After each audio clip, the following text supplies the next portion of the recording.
spans over 3 decades, and they continue to be one of the most influential groups in music. They are, of course, the Moody Blues. And with us this morning, it's a privilege and an honor to welcome Justin Hayward and John Lodge here. It's great to have you here. Thank you very much, Carlos. Now, you talk about 3 decades. The music is still just as fresh as it ever was. Well, I mean, it's Moody Blues music, you know. It always is us. It was us from the beginning. And, you know, it is us today. Now, John, when you started up at the very beginning, there was some a sense from the fans and the people who've been listening to you for many, many years that you wanted to have a sound that was distinctly different from all the other bands that were out at the time. Oh, I thought you said John. No, Justin. Oh, okay. Yeah, I think that was the idea, really, to have a style of music that suited us and our own personalities.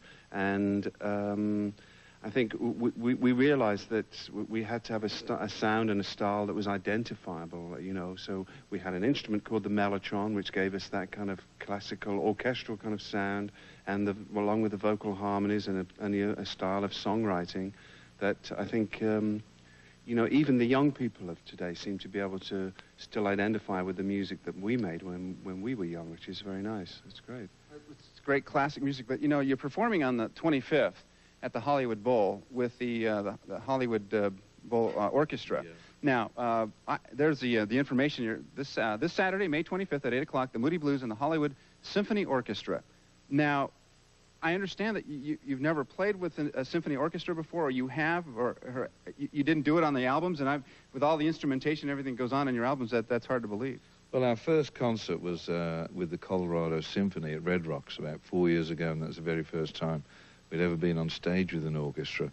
And so what we're doing at the moment, we're touring around the world and performing with every orchestra we can sort of wants to come and join us on stage, and it becomes sort of the biggest Moody Blues band ever for that night.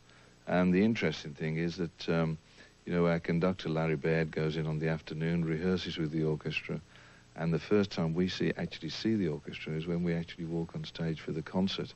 So it's a bit living on the edge, you know, but it pumps the adrenaline.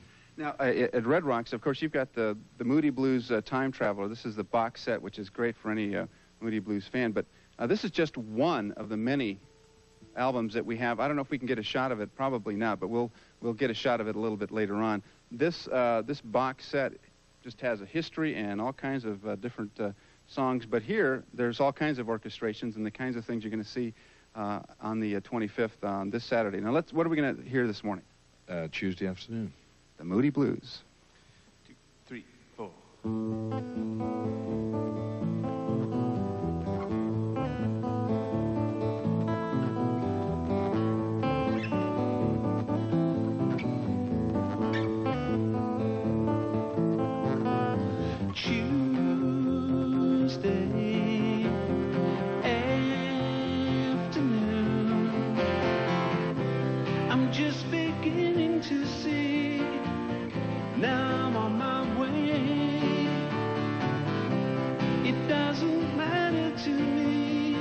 Chasing the clouds away.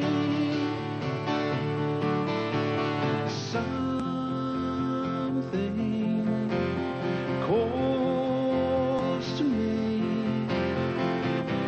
The trees are drawing me near. I've got to find out why.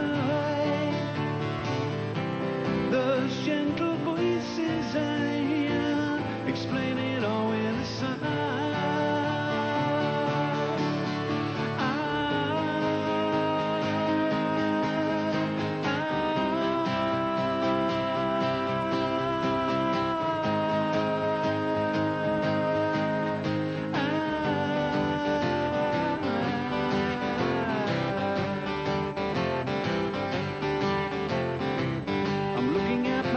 Reflections of my mind. It's just the kind of day to leave myself behind, so gently swaying through the fairyland.